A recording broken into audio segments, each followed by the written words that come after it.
Meet Molli. Molli Toff. A fiery redhead with one plan: survive 100 days in Project Zomboid and probably burn down as much as humanly possible in the process. The high first former burglar spawns into Rosewood and immediately shows off her fiery might by eating an entire jalapeno from the fridge. She can then start looking for a weapon, but we immediately walk into a potential cancellation. Frying pan. This seems like an issue, in all honesty. This seems like mildly sexist. The first woman I've played with, and I've given her a frying pan as a weapon. Oh, Jesus. You probably should cancel me, in all honesty. And if you'd like to, my socials are linked in the description. Nice one. I obviously don't plan on staying at the spawn base for very long, as with a name like Molli Toff, we obviously have a very special base in mind. Yes, I do realise I am a basic bitch. But first we got some important things to do, like changing our makeup to Skullface, and finding a school bag and a shotgun on the same shelf. No comment from me on that one. I then dye my hair strawberry blonde, and make our way out into the big old wide world. Heading south, I hop into my neighbour's garden, where I spark out our first member of the undead.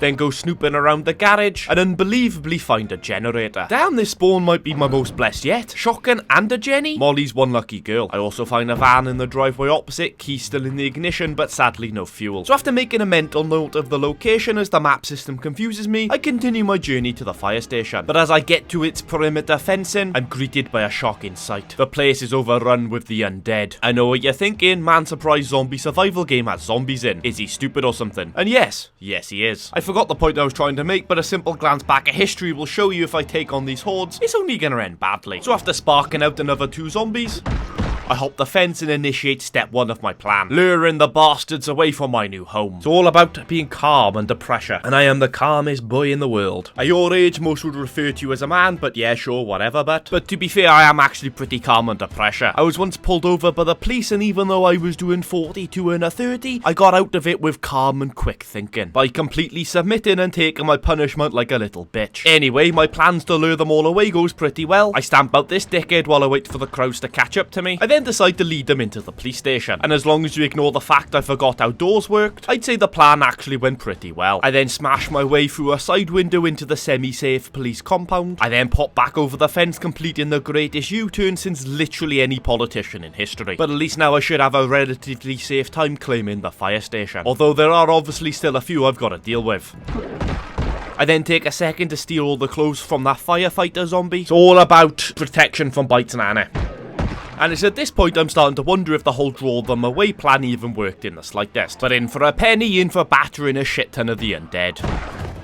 Playing it safe and picking them off one by one gets the job done. Patience is a virtue, and that's not something I usually do in all fairness. But now, thankfully, with nothing following me, I can finally make my way into the fire station. Thankfully, there's no undead in the first room I come across, but I do find cigarettes in the desk, which is handy as Molly has a debilitating nicotine habit. In the room adjacent, she takes a sip from the water cooler, then continues the clearance of the fire station. Gratefully, we find no more zombies, but she does stick on a pair of safety goggles. Molli Toff is very big on health and safety. For a woman named after an explosive incendiary device, she's actually very cautious. Moving into the garage, we find a decent amount of tools, and I stuff my face with a granola bar and donut I find in a lunch bag in the lockers. Well, that sorted out my hunger moodle. Now I just need to find some matches so I can sort out my anxiety. Because of a nicotine habit, not because she wants to burn down a school, alright? Although that time will come. My great luck continues with my next discovery. Pipe wrench, sledgehammer. Ooh.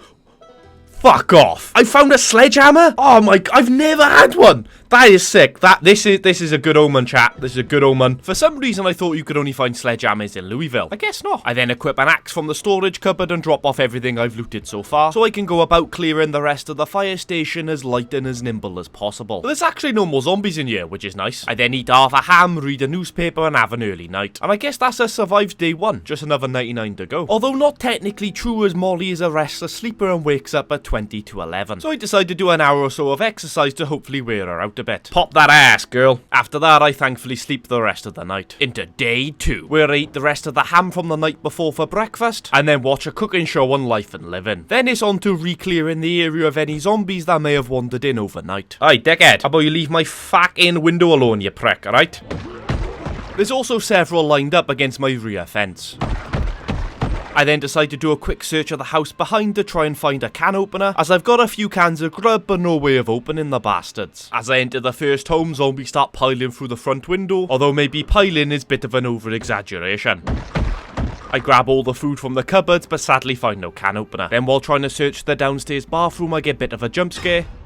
But even with a machete on his back, the prick doesn't stand a chance. Have some of that, you bellend. Speaking of helping, I help myself to that machete, leather jacket and hockey mask. I continue my looting, but unfortunately don't find the can opener I'm after. But I got some spare tools and plenty of sheets to cover up the downstairs windows of the fire station. Then after half a morning of not even strenuous activity, Molly is bloody shattered. So we have a little afternoon nap. You know what, the end of the world doesn't actually sound that bad. But by the time we wake up, we're well into the late afternoon. I can't believe I've wasted so much daylight when I have a new machete to test out.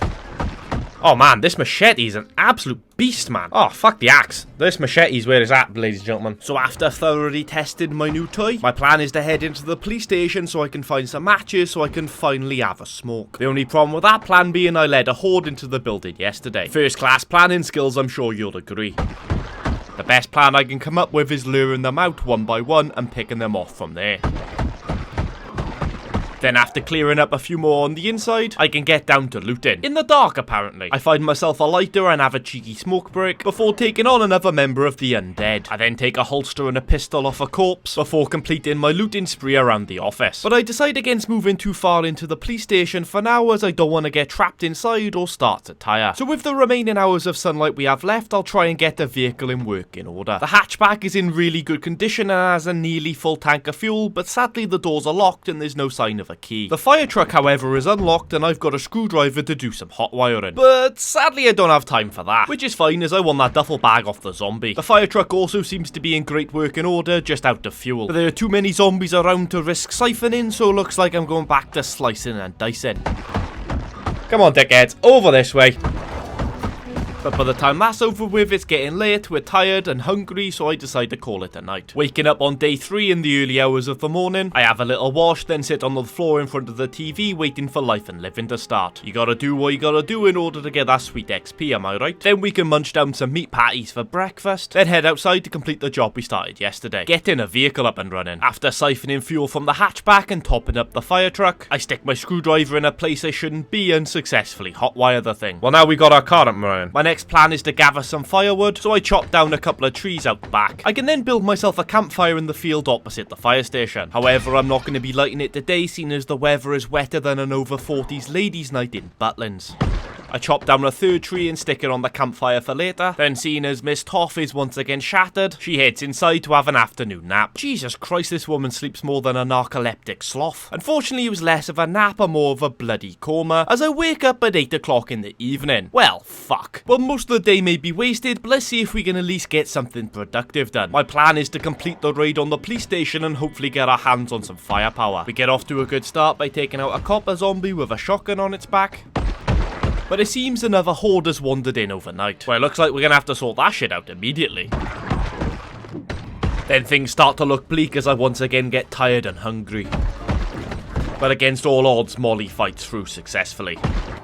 Now, as well as damp, hungry and knackered, we're also out of breath. But hey, at least the doors to the armory was open, which is nice. And I'm happy to report we get an absolute steal. A ton of ammo as well as a sling to make my shotgun lighter to carry. In the next container, I get 3 pistols and 3 boxes of 9mm rounds. Then on the end container, I get another shotgun and even more ammo. Looks like we're gonna go from surviving to thriving sooner than first expected. By the time we leave the police station, it's fully nighttime and we're seriously encumbered. Well then, the last thing we'd want to deal with right now is a wandering horde. Nah, I'm just kidding. We get back to base safely, unload, stuff our faces, then go to bed. Before waking up on day 4. And we start the day off like anyone does. Reading an X-rated magazine illuminated by the TV while having a cheeky smoke break. Then finally watching Ready Steady Cook. Then it's time to nut up or shut up. You see, there's plenty in town I want to loot, but as we've seen, I don't excel in hand-to-hand combat. So I've got a plan to clear the entire place safely. First, I grab myself a shotgun, pistol, and as much ammo as I can carry. And now we're ready to go to war. Although I'm bloody tired again. I'm drowsy. Alright, okay, let's go for another lie down. Well, to be fair, we can't pull off world domination if we're feeling a little cranky. But if I'm being honest, I wasn't exactly expecting our little nap to go into lunchtime. But fuck lunch, we've wasted enough sunlight, this time for action. Firstly, I grab the fire truck, which thankfully has plenty of fuel in it, and I park it up a safe distance from the campfire I created yesterday. And from here, you might be able to guess where this one's going. I get the fire lit, and thanks to the logs we chopped down yesterday, we have enough fuel for over 13 hours. More than enough for what I desire. So I hop back into the fire truck truck, sirens on full whack, and head down the main street of Rosewood. If you can hear these siren zombies, you have been called upon. Everyone burst out of every single